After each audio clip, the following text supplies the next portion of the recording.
On the news, more changes in Imo State as 9 lawmakers defect to the All Progressives Congress. Supreme Court rounds up verdict on governorship appeals. And death toll in China's SARS virus hits 6 with 300 others infected. A warm welcome to News Now. I am Fidelia Aguncha. Deputy Speaker of Imo State House of Assembly, Oke Onyekanma, has resigned. His resignation was announced in a letter read by the Speaker of the House during plenary on Tuesday. Onyekanma equally resigned as the Chairman, House Committee on Rules and Business. Meanwhile, 10 lawmakers, including the minority leader of the Imo House of Assembly, have defected from their political parties, while 9 lawmakers who were formerly members of the People's Democratic Party, All Progressives Grand Alliance, and the Action Congress defected to the All Progressives Congress. The Deputy Speaker of the House left the APC for the All Progressives Grand Alliance, APGA. Their defection was announced by the Speaker, Collins TJ, on Tuesday during plenary. The Supreme Court has affirmed the election of Samuel Ortom as the duly elected governor of Benue State. The court, in affirming his election, dismissed the appeal filed by the appellants Emmanuel Jime and the All Progressives Congress, the APC. The court, in the unanimous judgment delivered by Justice Sylvester Nguta, held that the appellants failed to prove allegations made against the victory of Ortom at the governorship election in Benue. Similarly, the court affirmed the victory of Amadou Fintiri as governor of Adamawa State. The court, in a unanimous judgment delivered by Justice Mohammed Latijo, dismissed the appeal filed by former Governor Jibrila Bindo on grounds that the appellant could not establish his case of overvoting. Meanwhile, Nigerians have been reacting to the decisions of the Supreme Court on the various governorship appeals brought before the court. Now, with the exception of Emeka Ihedioha of Imo State, the Supreme Court upheld the elections of other state governors whose elections were being challenged. Tunjoye has been speaking to a cross-section of Nigerians on what they make of the Supreme Court verdict. Take a listen. It has been a season of judgment for state governors who are still battling to get their electoral victory validated by the Supreme Court. Governors of Sokoto, Kano, Bauchi, Benue, Adamawa, and Plateau can now face governance after the Supreme Court affirms their electoral victory. But what are Nigerians saying about these verdicts? They have done their best. In every judgment, there must be a loser, there must be a winner. So those who won will always say that they have, that justice is done. But those who lost will also have one thing to injure. So that is the work. But the learned men in the Supreme Court have done their best. And that's the grand norm. No person can appeal against the judgment of the Supreme Court. It's final. So Nigerians should try to accept what they have said. So that was the highest court in the land. Yeah, what the Supreme Court did was very okay. Because the actual thing, the fault is not from the Supreme Court. The fault is from the INEC. Because the vote that they cancelled was the same vote that the Supreme Court declared that they should go and recount. So when they recounted the vote, with the addition with the other one that they have already collated, that gives him his victory. The judgments are good. They are good. They are very good. Period to this time, we're meant to understand that the judiciary is the hope of everyone, including the common man and both the rich and the poor. But it's very unfortunate at the level at which it has deteriorated to, that now it is no longer the hope of a common man, it is no longer the last hope of the common man, but rather it is the lost hope of a common man. What actually played out on that, the last judgment of the Supreme Court, as a matter of fact, is highly suicidal. As a matter of fact, it has practically, made the entire nation to come to the terms that there's no hope again for Nigeria. Judging from particularly from the Imo State result we were meant to have, where about 800 and something thousand numbers of voters was accredited, and 700 and something thousand people voted, were the people that casted their vote. At the end of the day, the Supreme Court gave a judgment where a total number of 900 and something thousand people were now the accredited, the people that casted their vote. It's even laughable. It's even a shame to the judiciary. You see, the judiciary is the hope of the last hope of the common man. You see, as it is on other crimes too. But the Supreme Court have not done badly so far, except with this last case of Imo State and the presidential election. Apart from these two instances, they have not done badly generally. And but what we have in this last Imo State judgment and the presidential is really a very bad dent on the judiciary. You see, with that, I don't think we are going anywhere with that kind of judgment having for being churned out by the judiciary, by the court generally lately. You see, the Imo State case is a case that is very, very it's out of place in many ways. Definitely, opinion will differ on the Supreme Court decisions, but the pronouncement by their lordships have finally put an end to every electoral dispute across the state. From Abuja, Sunjoye, TV360 News. The Lagos chapter of the People's Democratic Party on Tuesday staged a protest to demand a better dispensation of justice by the Nigerian judiciary, led by its chairman, Adedeji Doherty. Members and supporters of the group marched from its secretariat to the Lagos High Court to submit a petition to the Supreme Court, asking it to explain how it arrived at the final figures in the Imo governorship election. The group also charged President Muhammadu Buhari to sign into law the amended Electoral Act in order to improve the country's electoral system. Because we know that the Supreme Court cannot change what they have done, but we ask for an inquest into how they arrived at a figure that is more than the accredited votes. You have a good vote accredited by INEC of 800,000 plus. By the time you now added all what you gave, Ezedima, you had a total of 900 plus votes. Where did it come from? The Economic and Financial Crimes Commission, EFCC, has filed multiple criminal charges against Mohammed Adoke, former Attorney General of the Federation. Adoke, alongside one Abubakar Aliyu, are facing a 7-count charge bordering on money laundering to the tune of 797.3 million naira at a federal high court in Abuja. The EFCC earlier filed a 42-count charge against Adoke at a federal capital territory high court over alleged complicity in the $1.1 billion Malabu oil deal. Adoke is also accused of accepting gratification of 300 million naira from Aliyu in 2013 to facilitate and negotiate the OPL 245 resolution with Shell and ENI. Both men have, however, denied the allegations. And to security matters, Boko Haram insurgents have killed Lawan Andimi, chairman of the Christian Association of Nigeria, CAN, in Michika local government area of Adamawa State. Andimi was abducted in early January when the insurgents attacked Michika, where he worked as a pastor. Confirming the incident to newsmen, a source says Andimi was killed by his captors on Monday while the church was trying to reach the terms of release with his abductors. A CAN delegation is now on its way to Michika to see the family of the deceased.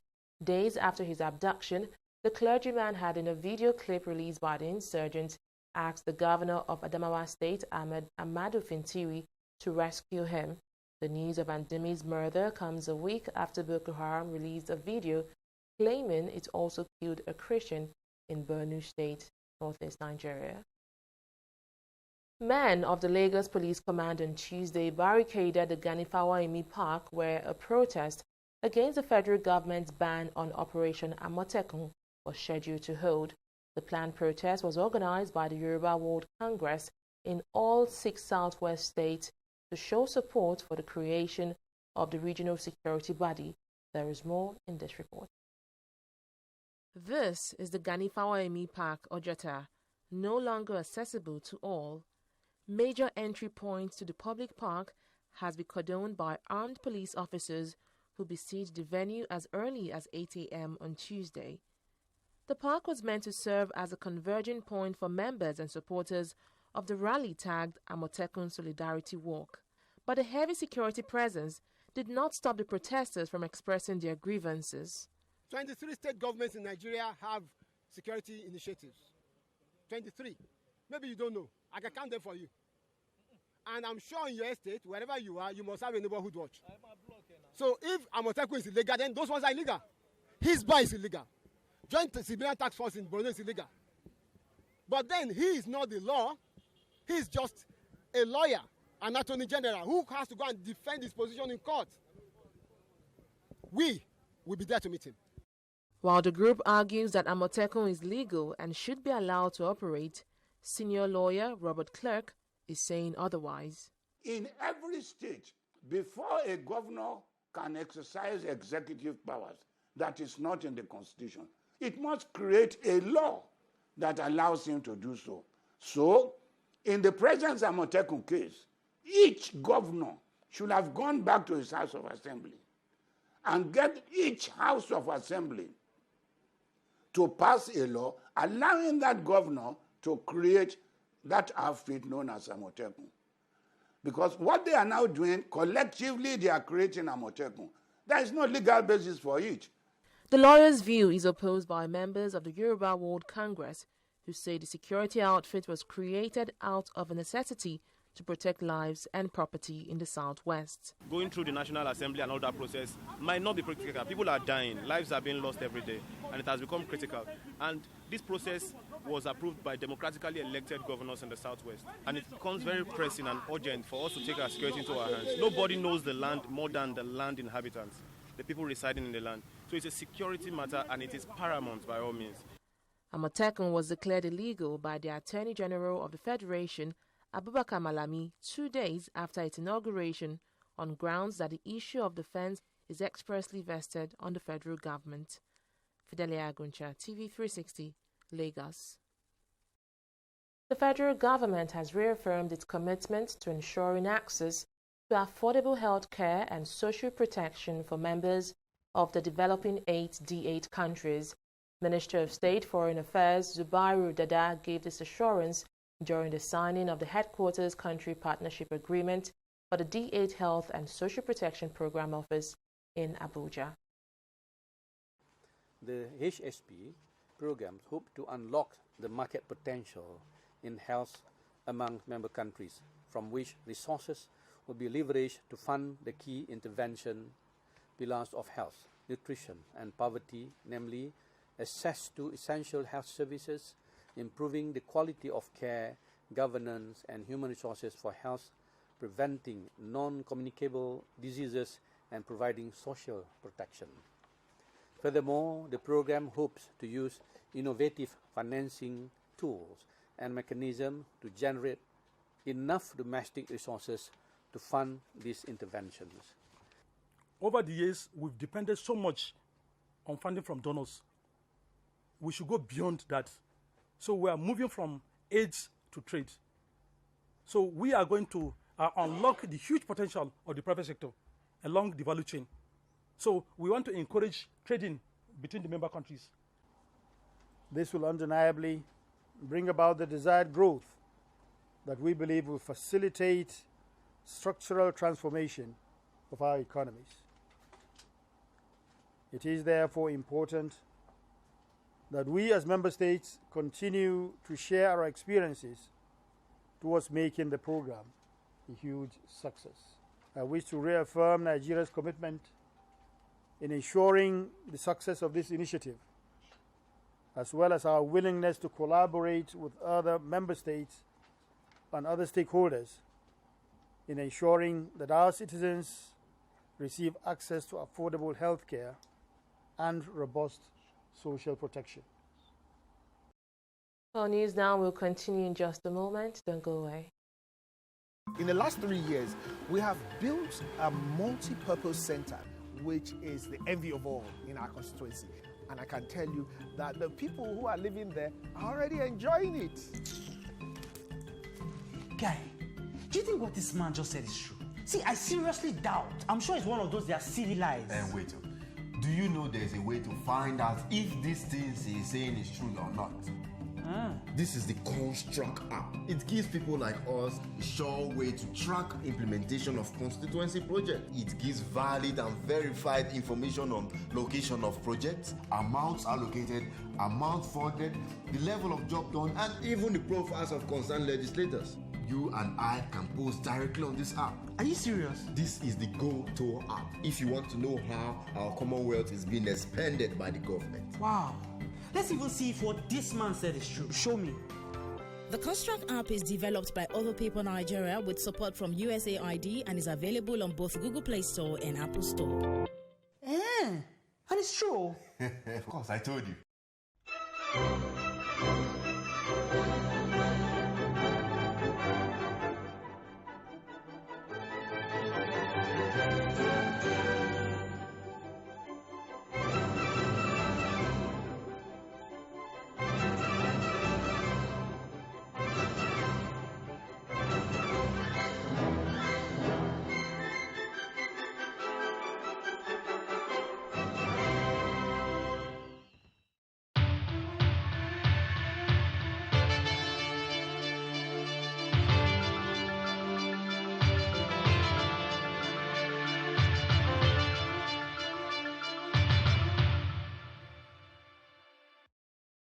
You're welcome to the business side of the news. Here are the updates. Rotimi Amechi, Minister of Transportation, says the Itakpe-Warri rail line has been completed. Amechi disclosed this on Tuesday via his Twitter handle. The Minister of Transportation also said he completed the rail project would be inaugurated by President Muhammadu Buhari, but he did not disclose a date. The Itakpe-Ajaokuta-Warri rail line has a length of 276 kilometers and links Warri in Delta State to Ajaokuta in Kogi State. The rail service has 12 stations, with 2 located between Itakpe, Ajaokuta, and Warri. Collective leadership has been termed vital for organizations to keep themselves afloat with the ever-changing pace of the business world. This is according to the Director of Road Transport and Mass Transit Administration from the Ministry of Transport, Antonia Ekpa. The director stated this at a training workshop in Abuja. He says the top leaders need to take a more open approach in the workplace in which every member of the team engages and contributes to the overall success. I believe one of the challenges we have in the public service is lack of collaborative leadership. We know that the silo approach to management, where individuals personalize their offices and consider every other person around about them or in their organization as a threat, is not what the public service requires.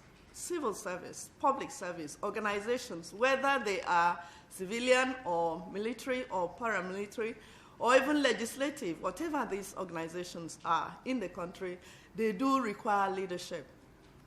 But leadership that is collaborative. And the purpose, therefore, and we want to thank UNITA again and again for the topic.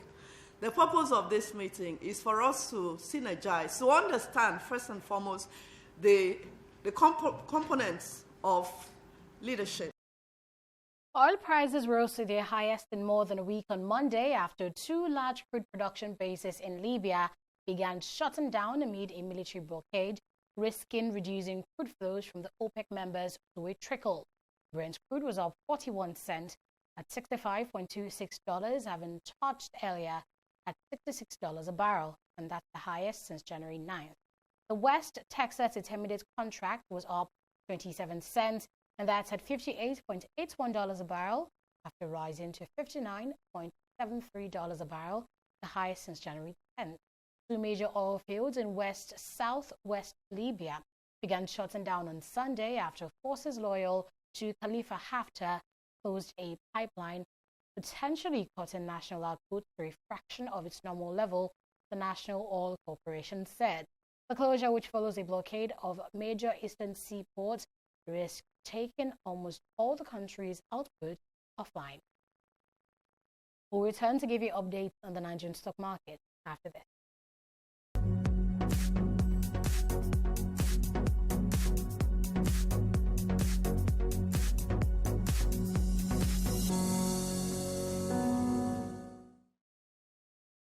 The bears have clawed back gains recorded on the Nigerian Stock Exchange on Monday, with the all-share index dropping today to 0.83% and the market cap dropping to 15.173 trillion naira.